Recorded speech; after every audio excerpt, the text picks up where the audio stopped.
Happy Monday and welcome to a new era of the HuskerOnline channel as we begin our first of 3 shows here during the week over the offseason. We've started this thing out, Stephen M. Simple, with just one show, the HuskerOnline show. That show's been around for over 10 years now. We grew things to HuskerOnline headlines.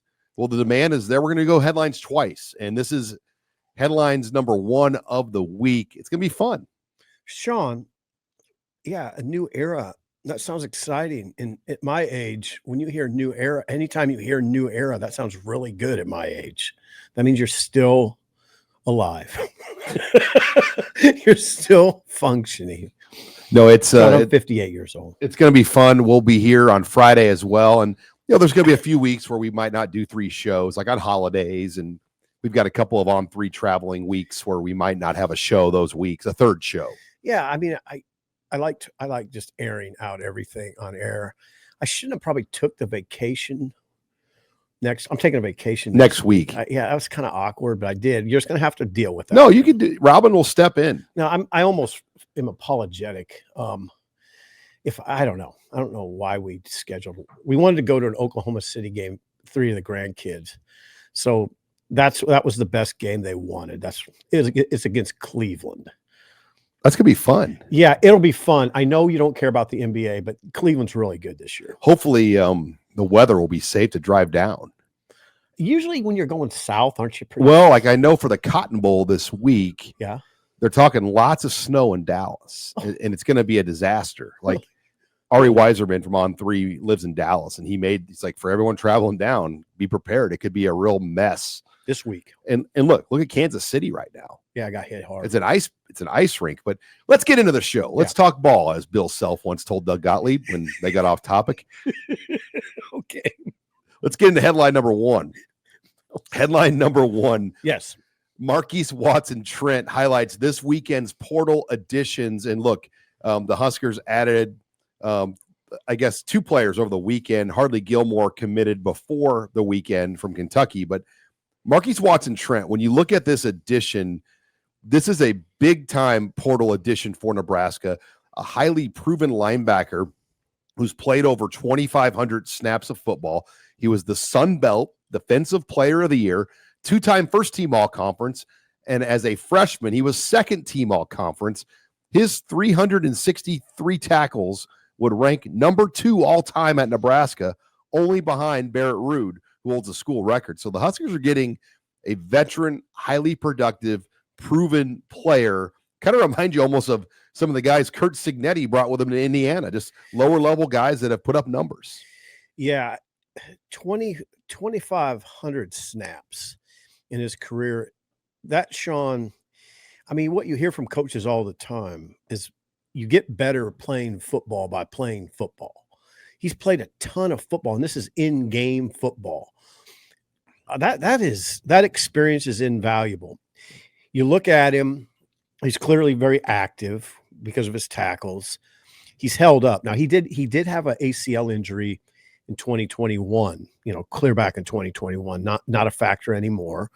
He's managed to stay healthy. He's not the tall, I'm size oriented, but I don't mind an inside backer being in that 6-foot range. They list him at 5'11", 225. That's fine. I mean, I do want my outside, not that you care or anybody really cares, but I want my outside backers to have a little Well, you need length. length on the outside, but on the inside, you're playing in a phone booth. Right. I mean, you can be sawed off in the inside because right. There's not a lot of room for length. You're right. It's a hand-to-hand combat knife fight for these guys. Barrett Ruud wasn't tall. Right? I mean, Barrett Ruud is like 6'2". 6'2", yeah. He's a little taller, yeah.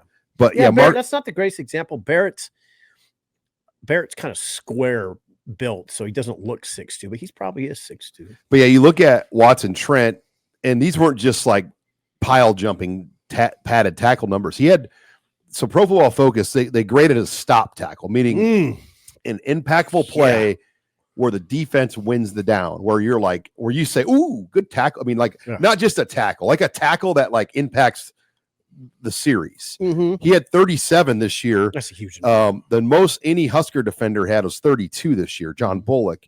Over the course of his career, the last 3 seasons, He had 45 stops in 2023 and 41 in 2022. The last Husker defender to have more than 40 stop tackles in a season was Luke Reimer in 2021 with 42.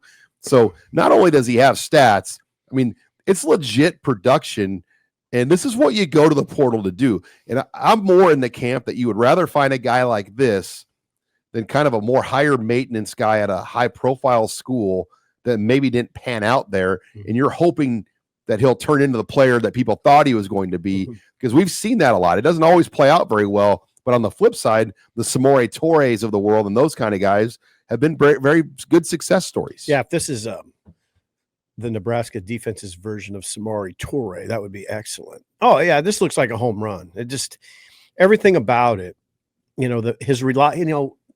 what all these numbers suggest to me is reliability. He wants to play. You put in your column today, Marquise Watson Trent, probably a day one starter. I have to think that's the case. You have to be careful with Shavers and McGahee, but it wouldn't surprise me, and where does Dasan McCullough outside fit? So outside. Is he the MJ Sherman spot? Probably. Outside. I'm just going to say outside. And then Shavers and Watson Trent. Yes, inside. That's your two. That's your three right there. Yeah, my guess is I look at it. I look at it a little differently than you, in that I look at inside guys and outside guys, and this is an inside guy. And I think you're probably right. I think it's probably your starters are Vincent Shavers and Marquise Watson Trent, and that seems really strong to with me. Dasan McCullough on the outside. Yeah, McCullough on the and McCullough can play. I mean, McCullough's played safety, linebacker, and edge. Right. McCullough's going to be an interesting piece, and then you add McGahee to that picture, where I don't know what you do with McGahee. I suppose you could play McGahee at Jack. We've talked about this before. I don't get too deep into the exact positions. I just go inside, outside. Well, then you have this talented group of freshmen: Dawson Merritt, Christian Jones, and Pierce Newberry. I mean, then obviously a number of other players returning in the program that could emerge. Rule told us that Dawson Merritt is probably going to. He told him get ready. He's coming off shoulder surgery. Okay, so we'll see where he returns. But then besides Marquise Watson Trent, Nebraska did also add a corner from Southern Illinois, a Saluki. Jameer Khan, and the connection here, Sip, is he played for Jamar Mosey at Lee Summit North. He's now the third Lee Summit North player in the program at this point, joining Williams Nawarni and obviously his son, Isaiah Mosey. So 3 Lee Summit North players in the program, another Kansas City player. And Khan comes in as a veteran starting corner at a pretty good FCS program. Yeah, he's a 3-to-play-2 guy. Correct. And I will tell you this, Sean, while you were texting me last night, I was watching his film. You know what? I'll tell you what strikes me about him is he's a striker. Like now this was at Lee Summit North, so it wasn't his film at Southern Illinois, but man, he was a very, I would say, tenacious corner, very physical corner, good cover guy for sure. He's the kind of guy, Sean, I always like corners that just man up at the line of scrimmage. He's just that guy. I got to think that's the way he was at Southern Illinois. And I watching his film at Lee Summit North, I could see why Mosey might pitch him. Sean, you like him. He's tenacious. He's not, you see some corners that don't really like to stick their head in the fan much. He'll stick his head right in the fan. I mean, it's pretty impressive. I really like the film. So 14 portal additions, no offensive lineman yet. And the key word is yet, because one name has emerged now over the weekend, Elijah Pritchett. I thought 2 emerged. Well, 1 for sure. And Pete Nakos just confirmed our initial reports.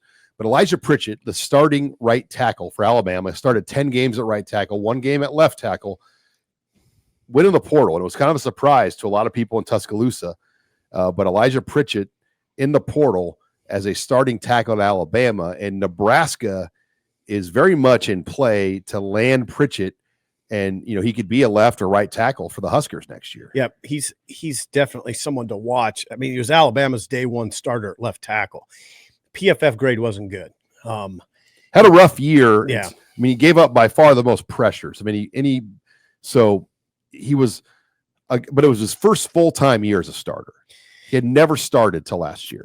And he was one of their most physically, if you look at it this way, what guys you want coming off the bus first, he's that guy. He's a very physically imposing, exactly what you'd expect from an SEC left tackle, right? Yeah, an Alabama longtime writer I know, Tim Watts, said he's like, Sean, just look at the guy. He's beautiful. Like when you see him, you just are like, whoa. Like when people look at me. Just a Greek god looking football player, but didn't put it all together at times. So we'll see where that goes. Then obviously there's a Ohio State offensive line, George Fitzpatrick, out of Colorado, and he went on the portal. So if there's two names to watch, Fitzpatrick at Ohio State and Pritchett at Alabama are the O-line names we're watching. Not a lot much more room for portal guys. So and here is George Fitzpatrick from Ohio State. George Fitzpatrick actually played this year. Isn't it? What a world we're in. He's still playing in the playoffs. Maybe not anymore, but right. I don't think he would be. He did. Yeah, he got in the 2 playoff games. He's special not a starter. Teams. He's a PAT guy, and yeah, he's not a starter. He's a tackle though.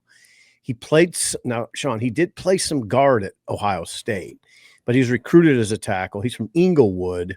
He was a 4-star player, very highly ranked. I think he was the 13th rated offensive tackle in his class. In his recruiting class. So this is a highly recruited kid, 6'6", 313, all the measurables you'd look for. And you're saying, so there's 14 portal commits that Nebraska has in the bank right now. And you think they could go to 17? Maybe.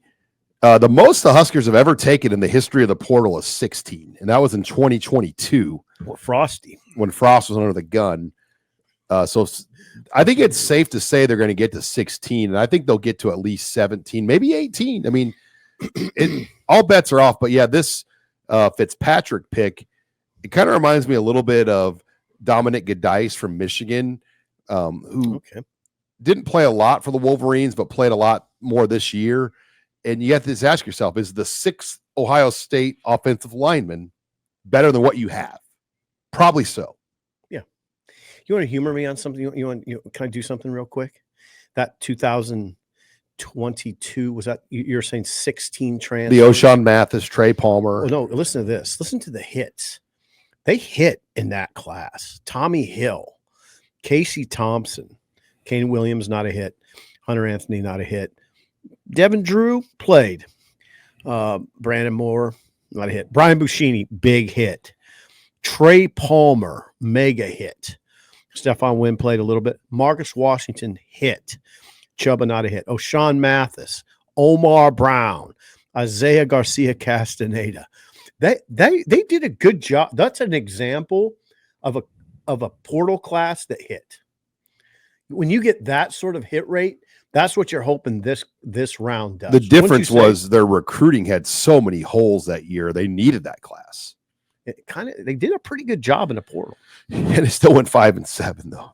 Good point. So, but anyway, let's move the show on. Headline number 2, and before we get to headline number 2, I want to introduce our new sponsor here this year, Zenlinez. If you're not familiar with Zenlinez, it's a custom sneaker company that works with all the major brands to come up with unique brands and designs of speakers, with the money going to help support teen mental health. So they make a very unique product at Zenlinez, but they also support a very good cause. They're out there to support teen mental health and teen mental health awareness, and they do all the major brands. As you see, Converse, Nike, you name it, they have all the brands on there, and they make custom shoes you're not going to get anywhere else. This is strictly to Zenlinez.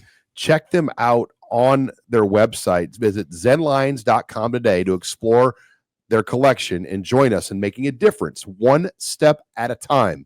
Walk with a purpose with Zenlines. And I think Steve Sipple looked pretty good in a pair of those Zenlines. Do you think so? Maybe. Not me, though. Why not? I don't have the swag of you. Few do, Sean. Few do. I mean, you got to have, I mean, look at it. I mean, I saw Steve Sipple walked into Mastro's Steakhouse into no, come on. Are you going to do this with what? Highlighted yellow running shoes. You know where I got the idea for those? Scott Frost. Scott Frost. He used to wear them. Guys, can't you bring up his name? Is it taboo? I saw him at the podium. Look at these tips. I mean, I can see you wearing those. Hold on. Let me see.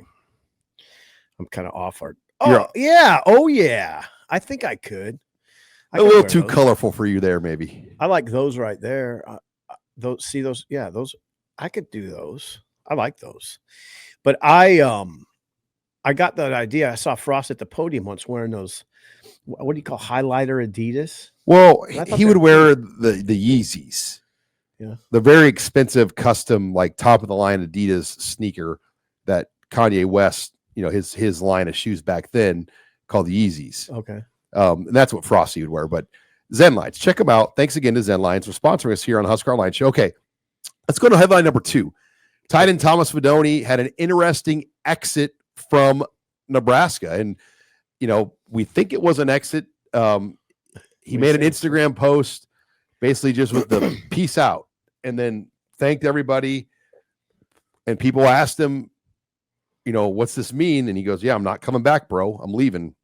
So we shall see kind of what the next move is for Fidone, whether it's the NFL or maybe the portal. Look, I know most people thought the NFL was where he was heading, but I can tell you there's been some interesting follows he's gained on Twitter since his entrance into the portal. He just recently got a Sharon Moore follow from Michigan. So what if somebody said, hey, we'll pay you several $100,000 to come play for us next year? Would he consider that? That could happen. Sean, he's 6'6", 255, and he can catch the ball. He's coming off of if you don't know anything about, if you didn't watch him play, you would look at 6'6", 255, just had a career high year, career high 36 receptions, career high 373 receiving yards. That's 10.4 yards per catch. Now that doesn't knock the socks off of you, but he's, it's his best numbers. He didn't get in the end zone, which is curious to me. No touchdown catches. He did have 4 last year. And then, he didn't play in 2022 or 2021, right? He played a couple of games in 2022. Oh, no, he played one game in 2020. The Wisconsin game. Yeah, he played one. I'm sorry. Limited, though. Yeah, he played one game because of the knees. I don't know. The thing you wonder about, he never, to me, regained his full sort of range of speed and athleticism. That's my opinion. Now Thomas might take issue with that. I don't know. The fluidity. The fluidity. That's a good word. That's a good word. Yeah. I'm sure in a straight 40, he would still run pretty fast. Mm-hmm. But there's a fluidity that you need to have on the football field. Right. And now, again, though, I go back to, if you're a coach and you're just sizing him up, you would be intrigued, right? You'd be intrigued. And we reached out to Thomas just to and he didn't respond. He gave us no confirmation on what his next move is. And maybe he doesn't know. That's probably why he didn't respond. And he has not officially declared for the NFL. So we'll see where that goes. But you get the sense that, hey, it's the Heinrich Haarberg, Carter Nelson, Luke Lindenmeyer era now at tight end. Right. And I think that's strong. I had some people sort of on my morning radio show they're kind of cynical about it. Like, how many total catches does that group have? Like 18? Yeah, they don't have a lot of catches combined, partly because Heinrich just moved. I mean, he just made them. He just recently made, during bowl season, Heinrich Haarberg made the full-time move. I think, I mean, it's just projection. And this is what you do. I think Heinrich can become a focal point of the offense. I really do. Now, there's people that immediately have pushed back on that. So let me ask somebody this, not you, but general question to everybody. Is Heinrich Haarberg faster than Thomas Fidone? Yes. Absolutely. Can he jump higher? Yes. Is he just as big and physical? Yes. So what's Might be more physical. What's the difference? I don't know. Like experience. But what?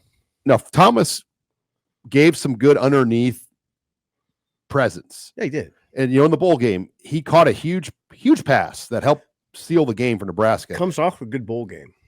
But Lindenmeyer did. And I think we're just starting to see the surface of Harburg when he's fully committed as a tight end. And Dana Holgorsen has told Heinrich Harburg, I'll get you the NFL. Now, there you go. Now that's what I think. I think it's very possible. Heinrich is an extraordinary athlete.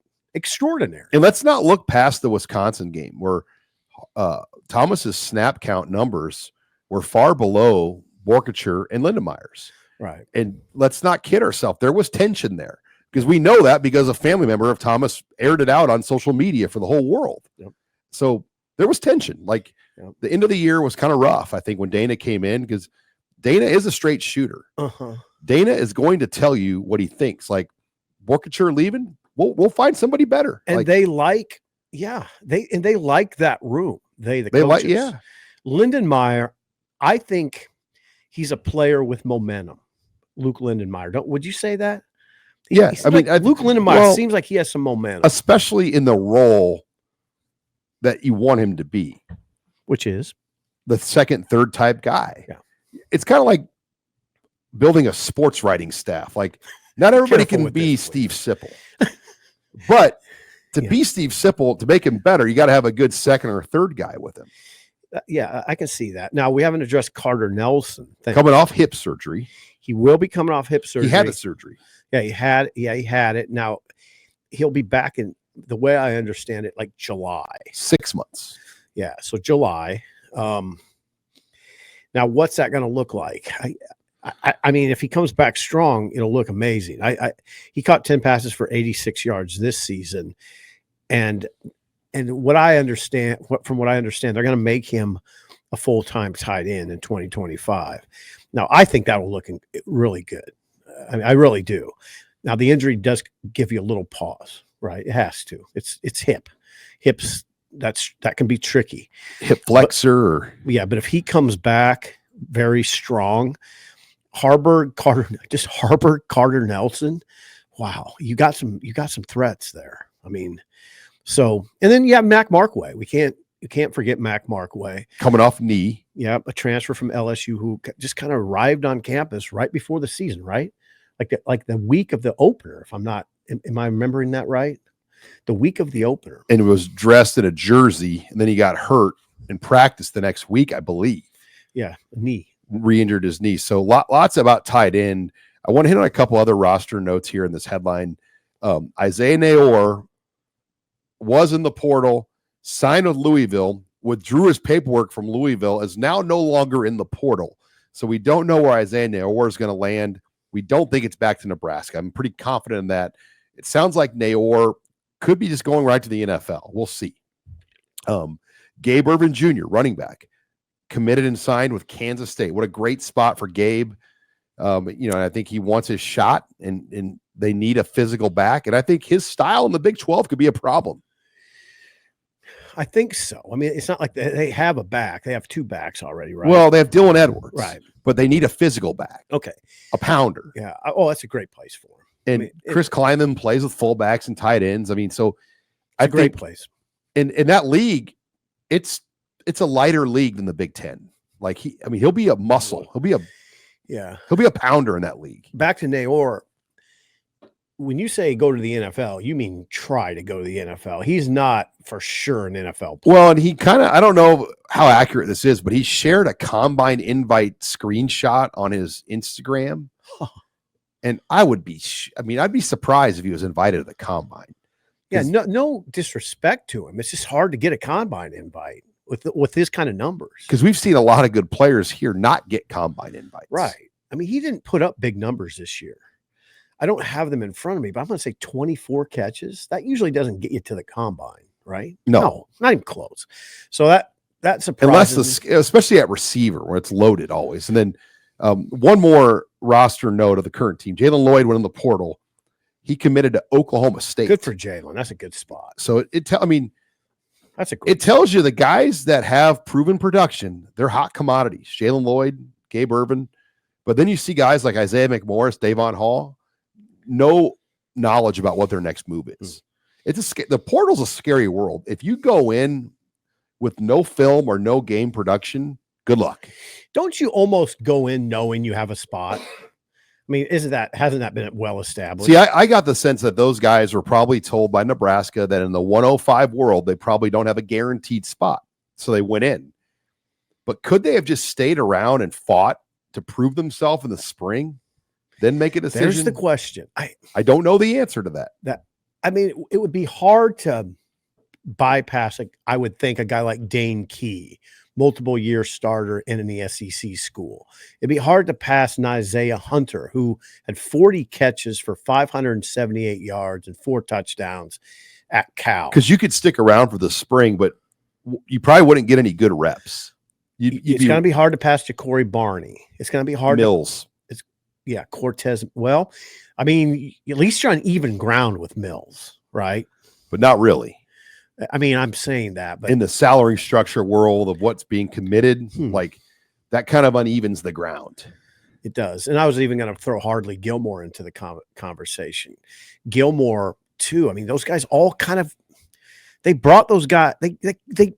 We've had this conversation off air. You can still go into a program and develop as a player and develop your way into a prominent role, but it's harder now. Because if your development is slow or not as fast as the coaches want, they just go into portal and recruit over you. At receiver, you're really seeing it.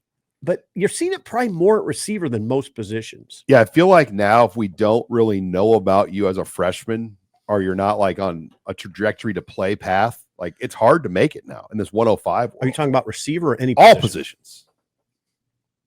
I'd have to think that through a little bit more. There's like 30 defensive backs on the roster. So, jeez.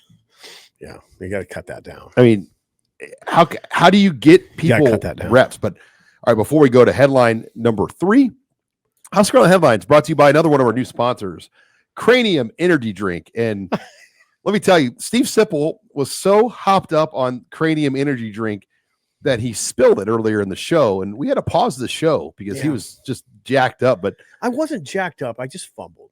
The Crani-Yum, though, it's based out of Fremont, Nebraska. It's great. Husker fans, local creators put this together.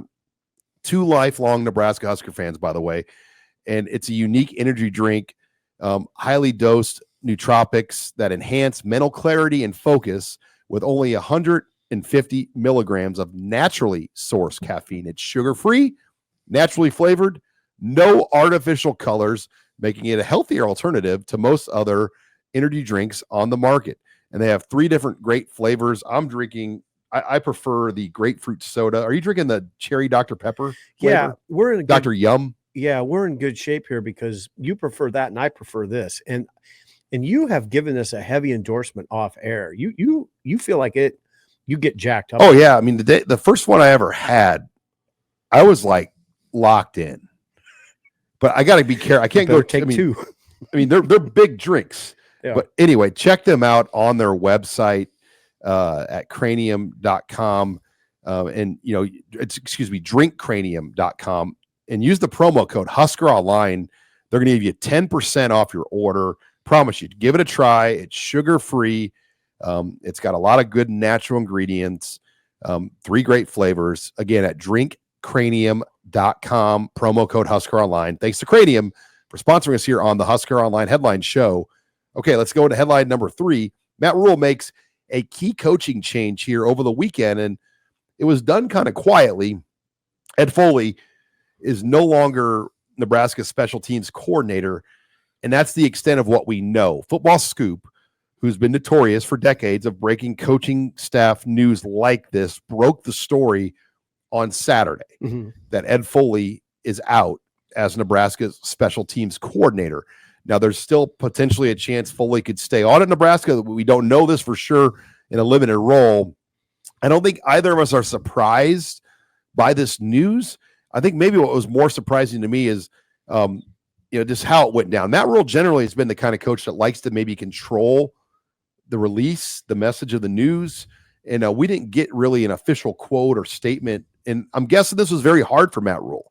His relationship with Ed Foley goes all the way back to Temple, which I believe in 2008. You got it. Is when they began working together. Oh, it's not.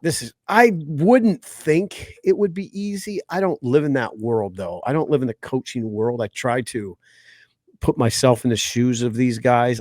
It's probably not easy. Okay, it's probably not easy to part with him, but the decision couldn't have been that hard. When you look at 10 block kicks on the season, 10 block kicks on the season.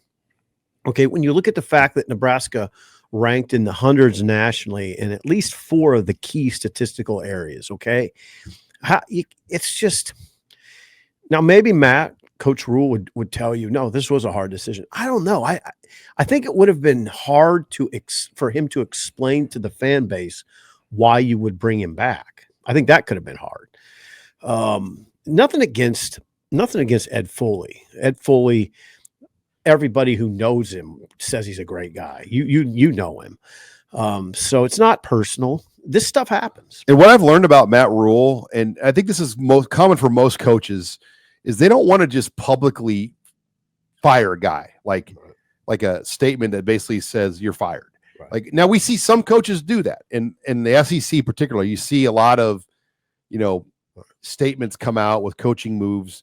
Bo Pelini was that way. He didn't like to do that to his assistant coaches. No, he didn't. I mean, Bo would take sort of extreme measures. We've talked about this with Sean Watson, but the Sean Watson, when Bo didn't basically let him go, but remember how awkward that was? Because it went on for weeks and weeks where I'm sure you heard that Sean was gone and we were like, whoa, what's going to happen? Ted Gilmore? Yeah, but was the same way. Those would go on for weeks, if not months, like where you were like, wait, what's going on? And I remember it was the recruiting dinner back in Omaha in February. All the coaches would go. So it was a great way to kind of get a head count of who's coaching still. Right. And I'd go to the event because we were a part of it, helping out. And I'm trying to remember if it was Marvin Sanders or which one of the coaches it was. 1 or 2 of the coaches were not at the recruiting dinner. Okay.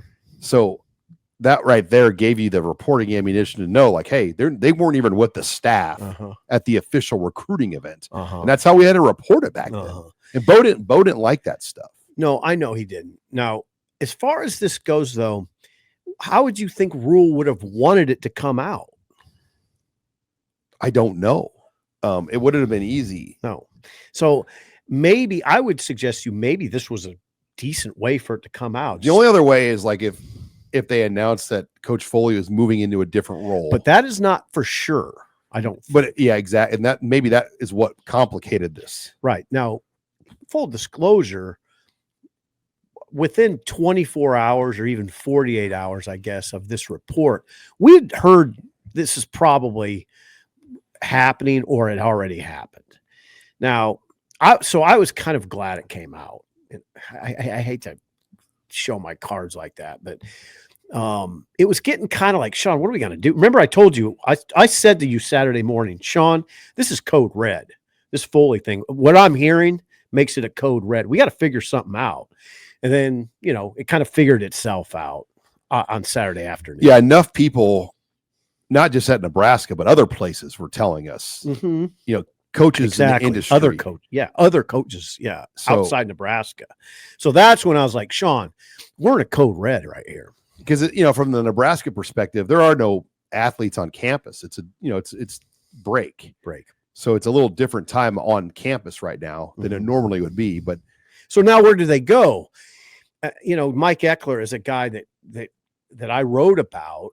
Why did I write about him? Because Mike Eckler has coached here, but also Mike Eckler and I don't think Mike would mind me saying he's interested. I mean, he would do it. Now, that doesn't mean he's going to get hired. That doesn't mean Coach Rule wants to hire him. But God, if you just want one stat that would get your attention, Sean, one stat that would get your attention. How many block kicks this year? 10? Nebraska gave up 10. Eckler in the past 4 years at Tennessee oversaw a unit that produced 1,320 punt return yards, only gave up 162, and had one kick blocked in 4 years. And I'll be honest, that was more the norm at Nebraska for decades in terms of the punt return yardage, the allowed yardage. And I don't ever recall seeing block kicks and punts that much in my career. It was a rarity. It was a rarity. You didn't see it very often. No. Like, tell me, okay, the only other time I remember an extra point being returned for 2 was the Capital One Bowl, South Carolina. Mm-hmm. And it was a huge play in that game. Yeah, but it was so weird. It was so rare. You're like, is this really happening? Well, because an extra point is coming off a kicker's foot at like 100 miles an hour. So to get your hands on it, to knock it back straight, takes a pretty good block. So to repeat, in the past 4 seasons at Tennessee, Tennessee allowed 1 blocked punt, Sean, and 0 blocked field goals. Okay? In 4 years. In 4 years. Okay? 10 for Nebraska this year. Now, this is why I keep saying, when the stats are that extreme on the negative side, usually there's firings. You've seen it. If your defense ranks 112th in the nation, you're going to get fired. I mean, that's just the way it usually works. So this is, I kind of stumbled over the other stat that blew me away regarding Tennessee was that yardage total for punts. 1,320 punt return yards in 4 years and gave up only 162. That ratio is incredible. That ratio is incredible. How much of success, though, is talent? He played walk-ons, freshmen at Tennessee. Yes. So he emphasizes that. They didn't play their starters on specials. Well, if you remember back when, special teams were good at Nebraska. Like, you had Brandon Rigonis and guys like that were key players. No, Sean, that's absolutely a good point by you. And I wondered that myself. But no, they didn't. They played. It was 4 years of playing walk-ons and freshmen. They play 0. Okay, Sean, this is straight from a Tennessee guy. They play 0 starters usually on special teams. Now, but there's talent. There's no doubt about that. Nebraska, Sean, come on now. Was talent an issue at Nebraska, you think? I don't know. I'm just saying, like, when you're a 6-6 team, okay, are you as talented as Tennessee? Playoff team? Probably not. But a lot of Nebraska's issues too go back to snapper, shank punts, missed field goals. There are a lot of snapping issues. But even on kickoff coverage, it just seemed like the integrity of guys running down would get out of line somewhere where they would allow a kickoff that should have been stopped at like the 20 or 18 would get to like the 32. Yeah, little things that add up in a game. Now, you can talk about the talent. Nebraska's 6-6. I thought they were I thought they had more talent than 6-6. I've made that clear. I don't think the talent on this roster was bad, Sean. But you could argue the Rutgers game easily could have been a loss. 14-7 with 2 block punts. You could argue the Boston College game, 20-15 with the special teams issues. They were fortunate to win that game. Yes. With those special teams breakdowns. Yeah. This is what I mean. It shouldn't have been a hard decision. The Illinois game, they missnapped a ball on a field goal that would have won the game. I think that the last part of this discussion is, I think it's exciting in some ways, this whole discussion about you have a new offensive coordinator, new defensive coordinator, you're going to have a new special teams coordinator. I think Matt's done a great job with the previous two. I think internally they're really happy with John Butler. Internally and externally, I got to think people are happy with Holgorsen. I got to think they are. Holgerson's resume is incredible, and he's a 13-year head coach. And just you've seen, and he's an alpha. Yeah, that's what I was going to get at. You've seen the way he conducts himself. He's come in and said, "Oh, we got to get better, and we're going to do it. This is how we're going to do it." All right. He's down there sitting courtside next to Troy Dannon. Yeah. He's not just going to sit. He's confident. Right. in what he's doing. Yeah, and I have a high degree of confidence in Butler, and I mean, externally, people just don't know as much about Butler as they do Holgorsen. That's the only reason I say that. And now you get a chance to kind of do a clean sweep, get a big time coordinator in here. It doesn't have to be a big name. I mean, how many big name special teams coordinators are there? It doesn't have to be that. Just get a very competent guy that can whip that thing around. And that's the other thing about Eckler, by the way. In 2021, he went in there and whipped it around. Tennessee wasn't good on special teams. That's why they had to make a change. And he whipped it around fast. And let's be real, when Matt Rule hired his initial staff, he didn't have a lot of time.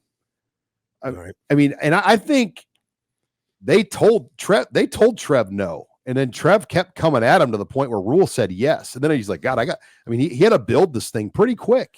Good point. And, finding the coordinators, the assistants. Mm-hmm. And they had to take some chances on guys like Bob Wager. Ended up being a disaster. We can say that now. It was a disaster. It was. It didn't work out. It didn't work out. I mean, they had to do some things. And now he's kind of had some time, and the college football landscape has shifted in these 2 years with the NIL and all these. So Nebraska's an attractive opportunity for a lot of guys. And here we go, Sean. Here we go into, season 3. And there needs to be significant improvement. Before we go to headline number 4, HuskerOnline headlines brought to you by HelloFresh. It's that time of year. It's the new year. You're making a New Year's resolution. You want to eat healthy. You want to cook at home. You don't want to just go drive through somewhere, get a takeout meal. But you don't have time to grocery shop, and you end up wasting a lot of what you buy. I get it. Same boat. Well, HelloFresh makes it so much easier for you. You go on their website, download their app, and it's easy. You pick 2, 3, 4 meals per week for 2 people, 4 people, 6, 8, whatever your number is. And they have a menu of 40 or 50 choices per week of meals. And they send you the recipe card, all of the ingredients. So the fresh produce, the spices, the meats, the exact steps you need to follow. There's no more going to the store, having to try to find an obscure spice to make a meal with. They give it all to you at HelloFresh. And some of these meals can be done in just 15 minutes. It's really, really easy. And if you have preferences, you want spicy, you want healthy, you want protein, they've got all vegetarian. They've got all the options, all the menus each week with custom choices. It's a lot of fun. My daughter and I cooked a lot of these together. We had fun doing it.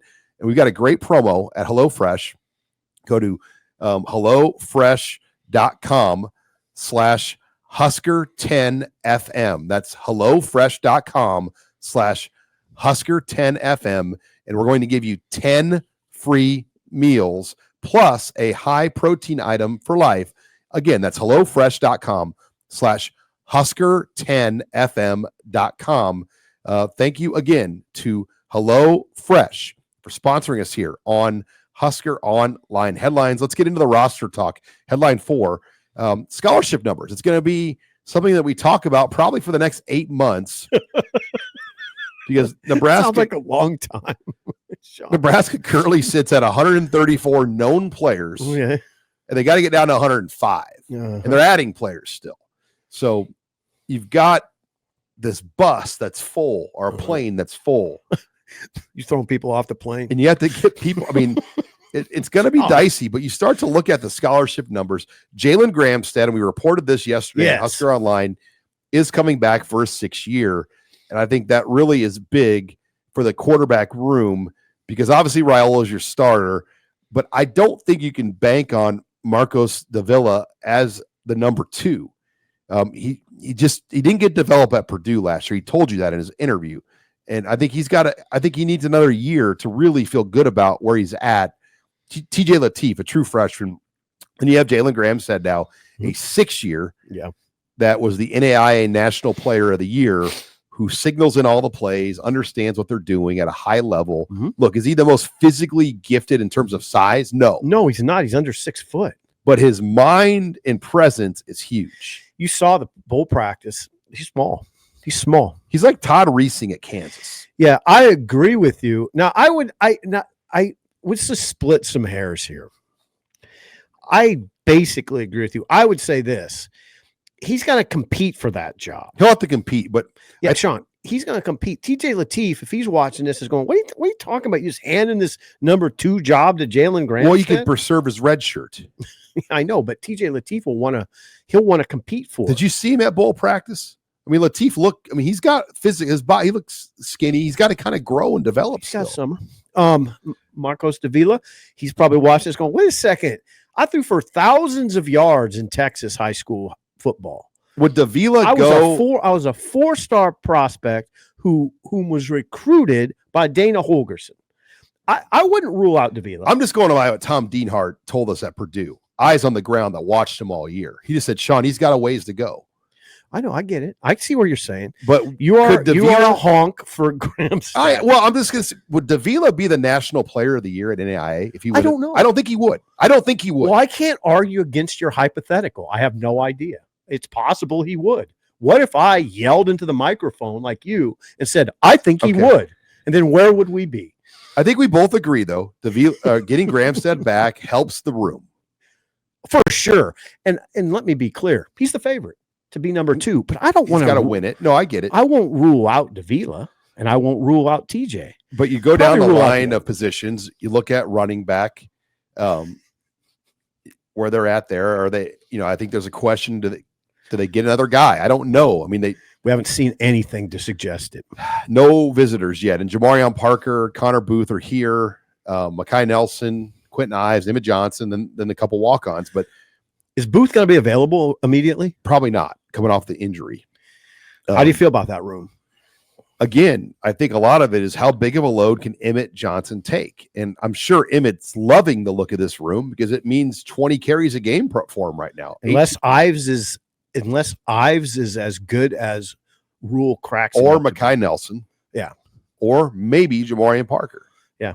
They must feel good about it because we have seen nothing to indicate they're looking at a running back, right? Now,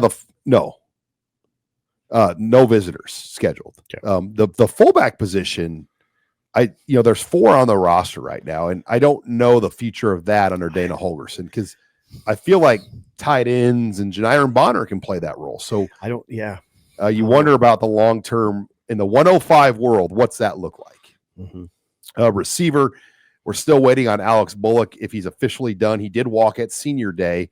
And there's some other guys on there like Hayes Miller and Roman Mangini, Cooper Hausman. You just wonder the long term on a few of these players where they're at. I mean, they've already cleared out a lot of receivers though from this roster: Malachi Coleman, Jalen Lloyd, Davon Hall, Isaiah McMorris. Yeah. They moved Carter Nelson back to tight end, so that's a completely different room for Dykeel Shorts. It is. Now the Nelson news isn't official. We haven't heard that. We've heard that unofficially, but I think it makes sense when you look at that configuration of players on our screen that Carter would move. Go down to tight end now, and yes, looking at tight ends here: Harbor, Lindenmeyer, Nelson, Markway, and then you've got like a couple walk-on players there. Eric Ingerson and Ian Flynn are 2 scholarship guys. I've heard good things about Connor Shutt. I know they liked him. As a true freshman. That's Matt Turman's nephew, by the way. Ooh, didn't know that. His mom is Matt Turman's sister. Oh, hello. So another Turman in the program. Good. Offensive line. Look at all those names, Sean. You go down the offensive line and look at this group here. Every single player in the program's redshirted. So you got an old offensive line. Turner Corcoran's a 6-year. Latoski. 5th, right? Prohaska, yep.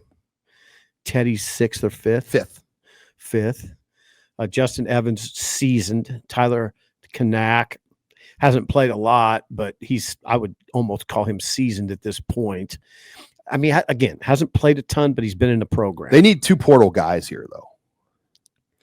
And we mentioned those guys, Elijah Pritchett and George Fitzpatrick, that they're on. No guarantees, though. Yeah, I mean, what's your feel? Is there any guarantees there? I think Elijah Pritchett looks really promising right now from Alabama. Okay. So we'll see. Now, defensive line, as we move down the line here. Okay. Elijah Judy is your only senior. Wow. Dylan Parrott played in the bowl. I almost look at this entire group as safe in a roster world. I don't see anybody on here. Okay, let me assess that claim. They need everybody. We need bigs. I mean, you definitely need bigs. There's only 18 D linemen. Hey, there's that David Huffkin. David Hufkin waiting in the wings. Hufkin. Waiting in the wings. Could be a guy. Could be a guy you'd look at this year. Jordan Ochoa, rising, played in the bowl game. I'm very interested in. I mean, how would you not be interested in Williams Nwaneri? I think, oh my God, I just hope if he realizes all his talent, you're looking at like a bigger. God dang it, Sean, you should check me. I'm having a rough show. Randy Gregory, you're looking at a bigger Randy Gregory. I mean, that's what he looks like to me. He just didn't do anything at Missouri. No, and as a freshman. They paid him a lot of money, and he only played the 4 games. But Randy took time. He went to a JUCO. Right. He needed JUCO time. He went to JUCO for his grades. Well, but he didn't. It's not like he just burst onto the Division I scene. Well, now, in Nebraska, he did, but he was the hottest JUCO prospect in the country. But what do you think? Williams Nwaneri went to a JUCO and cleaned house? Probably. It's just a different era. Thank you. Gregory broke his leg, though. Yeah, and that's why Nebraska was able to get him. Yeah, I gotta tone it down a little bit on Nwaneri, but the film's the film in high school, and boy, pre-baggage. He's a 5-star player for a reason, Sean. No, he just needs. And Terry Brandon, the new D-line coach, will be big. But I like the D-line group, what they've added, Jalen George and some of these other names. Let's go down the linebackers here. Jeez, I think McCullough, Watson, Trent, McGahee, Shavers. That's a pretty good 4 right there. How about Dylan Rogers? Could he make a move? I've not heard his name. Nor have I. He hasn't traveled in his career. That's a big nugget there too. Right. Maverick Noonan, it's a big year for him. Yep, it is. They got some names there. I mean, Stanger and Genatone. Uh-huh. There's some names you sort of forget about. They should be okay there. Roger Gradney, coming off injury, will be a guy to watch. Glad you mentioned him.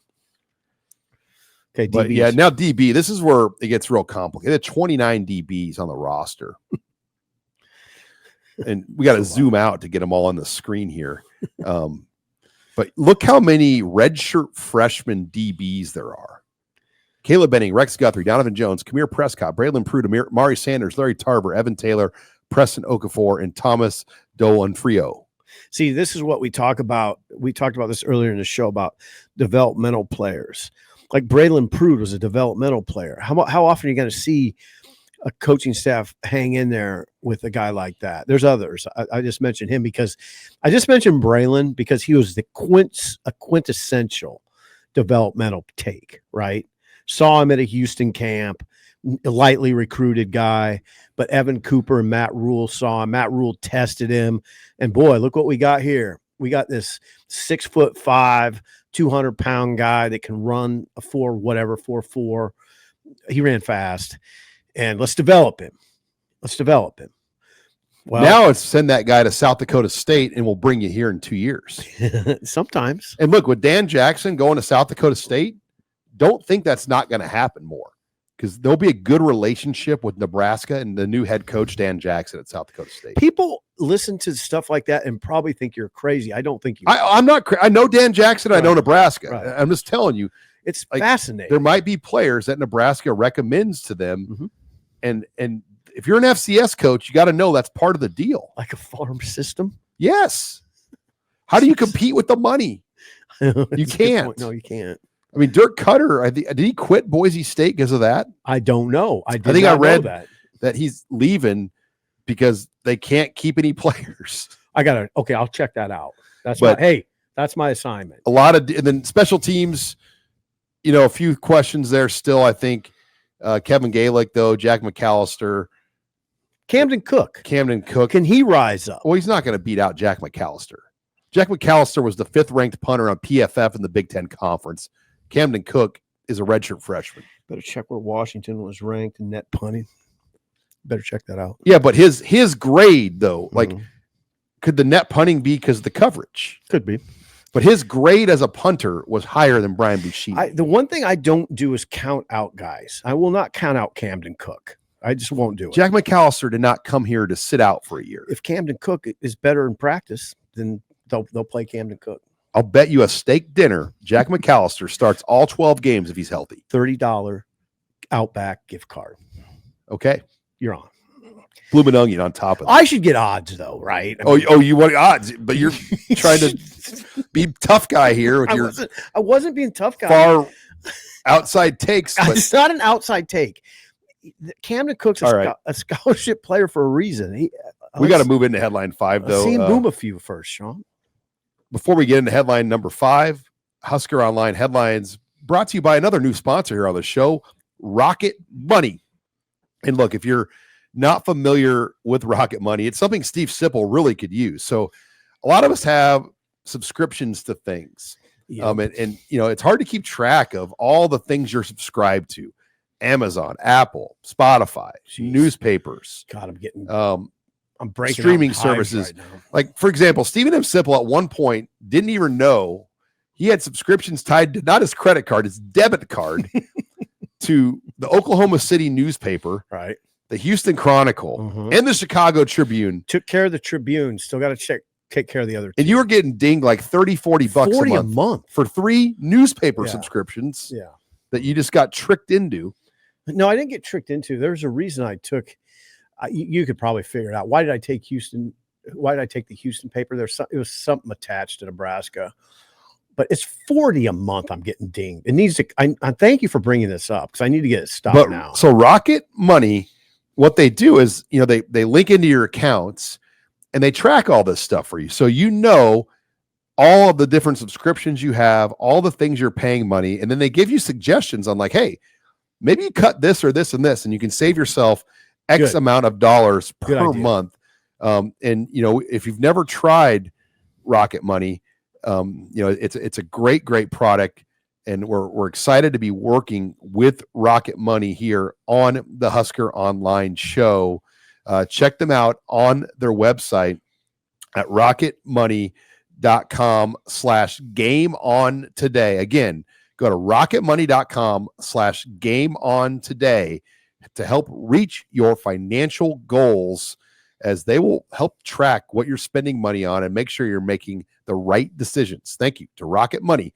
All right, headline 5, odds and ends. First of all, basketball. Wow. We were both at Pinnacle Bank Arena. Everybody was impressed with the PBA environment except Mick Cronin.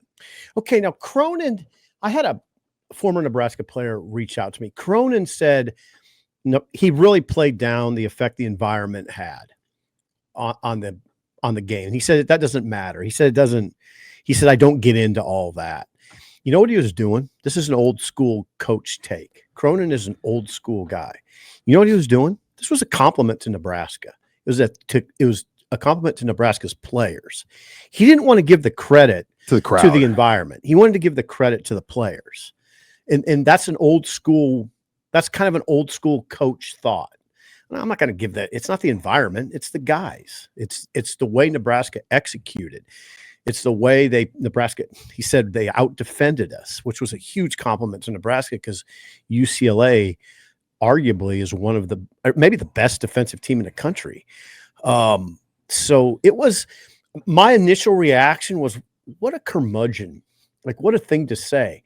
But he's a smart guy, and that was a compliment to Nebraska, Sean. It was beautiful to be in PBA, though, on Saturday at 1:00 to watch Nebraska basketball play UCLA on Fox TV. Wasn't that amazing? I mean, it's beautiful. And the Big Ten, in a lot of ways, is gotten more exciting. UCLA coming into the conference as a basketball school is one way. And you're right. Yeah, Troy Dannon sitting courtside alongside Holgerson, as you mentioned, Rule in the stands, Larry the Cable Guy there. All the coaches, John Butler. And give Fred a lot of credit. It wasn't a fluky win. Nebraska's a good team. They're tough. Got it. Look, Sam Hoiberg is Sam. Like, he's an X factor. Like, he doesn't obviously score a lot because he's not supposed to. He's not shooting the ball that well this year. His explosion and effort. Well, he ripped down a critical rebound, a defensive rebound late, and then he had that steal with 90 seconds left. The steal, I thought it basically won the game. It capped it.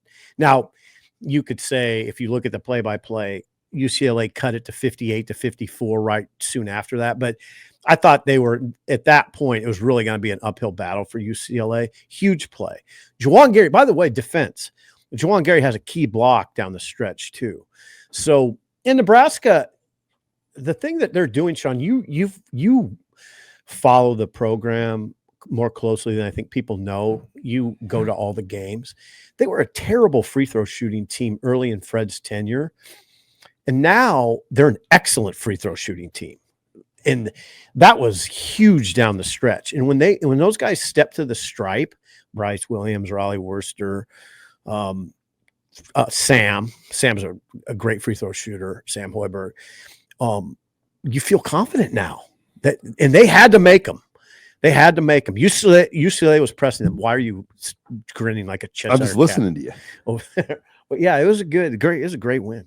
Took the girls. Obviously, we go to every game, and you know, Carly's favorite player is my second grader, Braxton Mia, and she got to meet Braxton. This is my second grader. Picture? We were at my daughter's swim practice at Devaney, and Carly saw Mia and she couldn't believe it. He was walking out of Devaney when we were walking in, so he took a picture of my daughter. Did she freak out when she saw him? Yes. After she walked away, she turned to my wife and she goes, like she was like all giddy. But yeah, she might be Braxton Mia's biggest fan.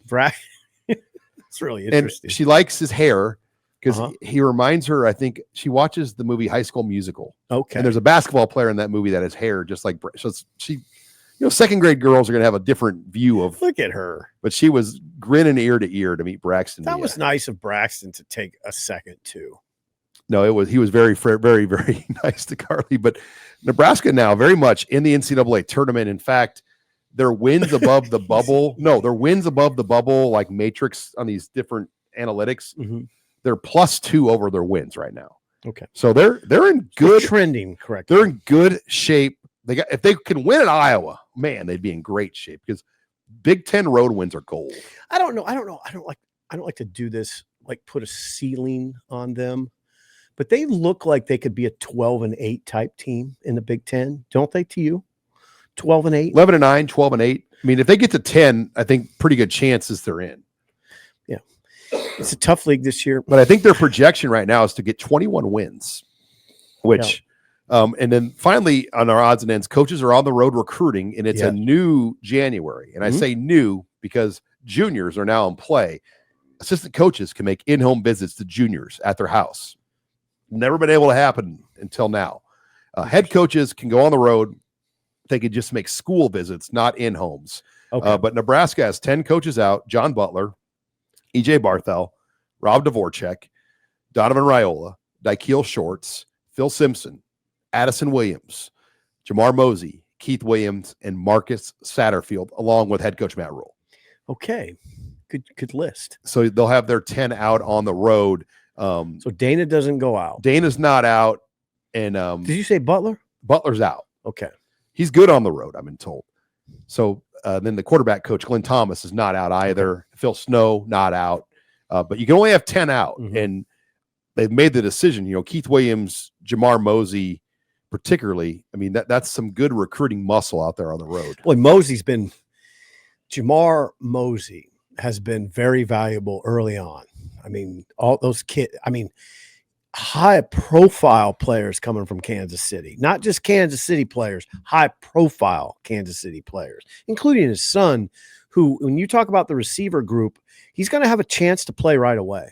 I mean, Isaiah will have a good chance to play right away. I don't think as a starter, but I think he could be in rotation. So there's going to be a lot of bouncing around. There'll still be visitors coming on campus.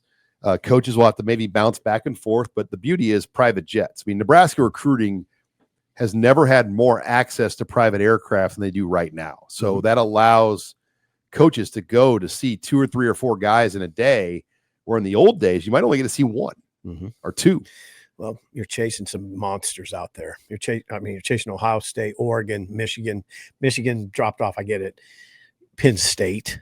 These are big money players. This is what you need to do. Nebraska can't settle for second tier. You're chasing those big time programs, and those big time programs are flexing right now. You can't tell your coaches, hey, you got to go make a 6-hour car drive. Right. No. It's just not possible anymore. But I forgot to keep up with those teams. Lots to follow on recruiting and the portal. Husker basketball as well at Iowa. Robin's going to be in Iowa City Tuesday night on on Peacock. Simple. You might need to That ain't happening. Add your subscription. No, don't tell me to do. I'm not going to get Peacock. Then Rocket Money can help you cancel. Yes, that's true. But adds to my confidence a little bit. Thanks for joining us on our first edition of 2 headline shows per week. We'll be back Wednesday with the Husker Online show, Friday with headlines again. For Steve Sipple, I'm Sean Callahan signing off for Husker Online Headlines.